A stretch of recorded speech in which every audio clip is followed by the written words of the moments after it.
People whom you love are not easy. Transform yourself in such a way. Being in your presence, unknowingly, their cup will turn around.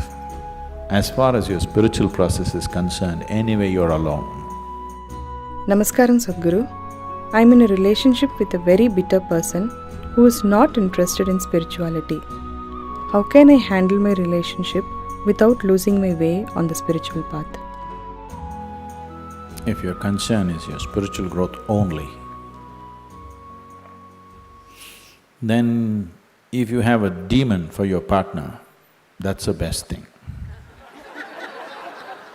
But your partner, your husband, wife is not just about spiritual growth, you also want to have a pleasant life in the family. Then you have to choose someone whom you like, but any human being on the planet, there is something that you don't like about them, isn't it so? So you use that part of it for your spiritual growth, and the rest of it you enjoy. Just as life. So if your intention is to have a good family, then some rapport is needed between two people, otherwise it won't work. Especially if you have produced children, then rapport is must, otherwise you'll foul the new life that's come up. If you create a foul atmosphere, you'll foul up the new life that is coming up. Nobody has any right to do that actually, but people are doing it. But no human being has any right… You can mess yourself up as much as you want, that's up to you. But you can't mess up a fresh life that's just coming up. So, if you're looking for good life, family life, then one has to find rapport. And that rapport means some areas of commonality at least. But if you're looking for spiritual life, it doesn't matter what kind of person he is, you can use everything for your growth, everything for your growth, if that's all your focus is. But generally your focus is both ways, you want to have a little bit of that and a little bit of this, so mixed fare. So it gets little complex. So, to build a rapport takes effort, takes compromise, takes love, endurance. Takes endurance, you know. Somebody is constantly like this, you want to build rapport with that person, but you don't want to go his way.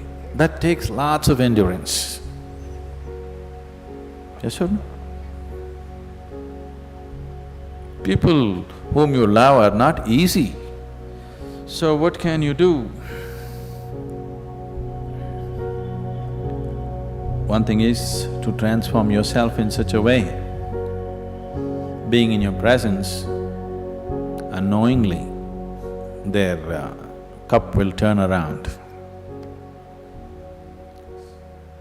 Just yesterday, you know, the other day I just went out in the rain, I went out and it started raining and I was carrying both my India phones because I was expecting some calls and I mean, one is India, one is Europe, one is America, 3 phones I had. One I had in my jacket, other in my trouser pockets, and by the time I got here it got wet and both the phones just burnt up. Then people around me were telling me, Sadhguru, why carry 2 phones? Now we can have 2 SIM cards in one phone. If you hold it like this, you can speak on the India SIM card. If you turn it around, it just shifts into the other SIM card. You don't have to switch anything, just this way it handles one SIM card. If you turn it around, it handles another SIM card. You have to become like this. I was very suspicious of this phone, I didn't get it, but but you must become like this. If you wish to take people who are around you with you, if you want to walk alone, it's very easy. If you want to take people with you, then it takes a considerable amount of effort.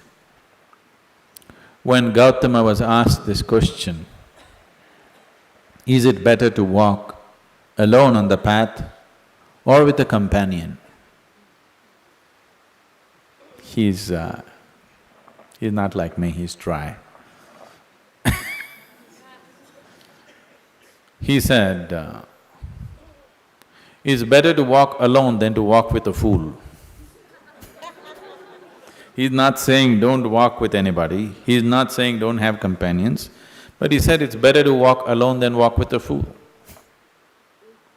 Because they can drain you, they can take such a lot of energy and time, and you don't know, they may be stronger than you and they may take you their way than you taking them your way. There's every possibility, yes? So, I won't say what Gautama said.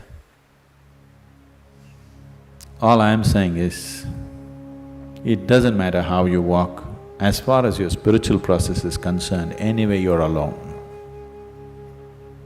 Nobody is with you. It's only the bodily process, the material process of life, which you can share with people. You come alone and you go alone, isn't it? Even if you have a twin brother or a twin sister, you still come alone and go alone, isn't it so? So when it comes to the spirit, anyway, you walk alone. So don't mix that up. So that part of it you handle well.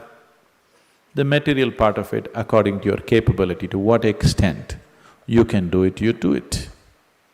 They come your way, it's wonderful. If they don't, it's all right, don't grudge them. It's just that you don't have to go that way. Maybe someday, when the doctor tells you your liver is in a bad state, he may seek divine, you know. Yes? Have you seen people who are walking in the morning? Not everybody, there are certain type of people, these are all over 50, 55 age group people. They have become lean and they're walking briskly every day, religiously they are there. These are all people who generally had a cardiac problem. They almost died.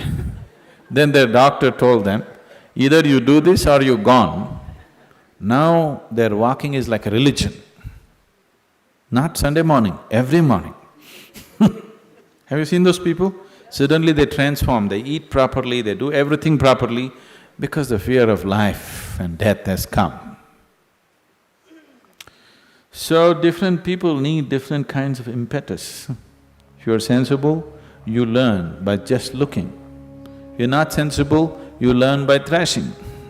Life will thrash you. The material part of your life is never 100% proper, it never can be. Isn't it so? Is there any family which is a perfect family? Is there any relationship which is a perfect relationship? Is there any business which is a perfect business? Is there any career which is a perfect career? There is no such thing, don't seek that. Your life will become wasteful and fanciful if you seek such things. They all happen to the extent you're capable of handling them, that's all. So, you make sure the spiritual part of your life, you handle it 100% properly.